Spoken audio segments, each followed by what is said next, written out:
చెప్తా ఉన్నా నా మతం ఏమిటని. అవును, 4 గోడల మధ్య నేను బైబిల్ చదువుతాను, తప్పేముంది? బయటికి పోతే హిందూ సాంప్రదాయాలను నేను అనుసరిస్తాను, గౌరవిస్తాను. బయటికి పోతే ఇస్లాంను అనుసరిస్తాను, గౌరవిస్తాను. బయటికి పోతే సిక్కిజంను అనుసరిస్తాను, సిక్కిజంను నేను గౌరవిస్తాను.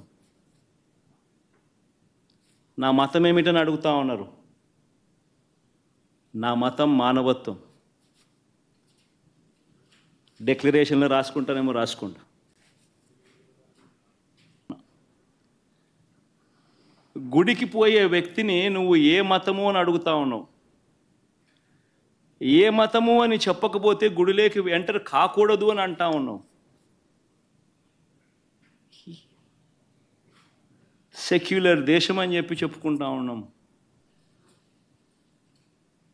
ఒక ముఖ్యమంత్రిగా పరిపాలన చేసిన వ్యక్తి పరిస్థితే ఇదే అయితే ఇక ఆ దళితుల పరిస్థితి ఏమిటి?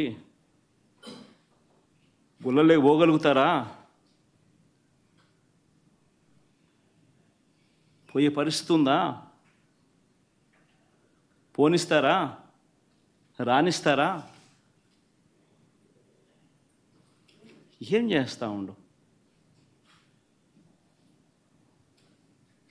నిజంగా రాజకీయాల్లో మతం పేరుతో రాజకీయాలు చేయడం ఎంత దౌర్భాగ్యమో. నేను ఇదే బీజేపీ పార్టీని కూడా అడుగుతా ఉన్నా.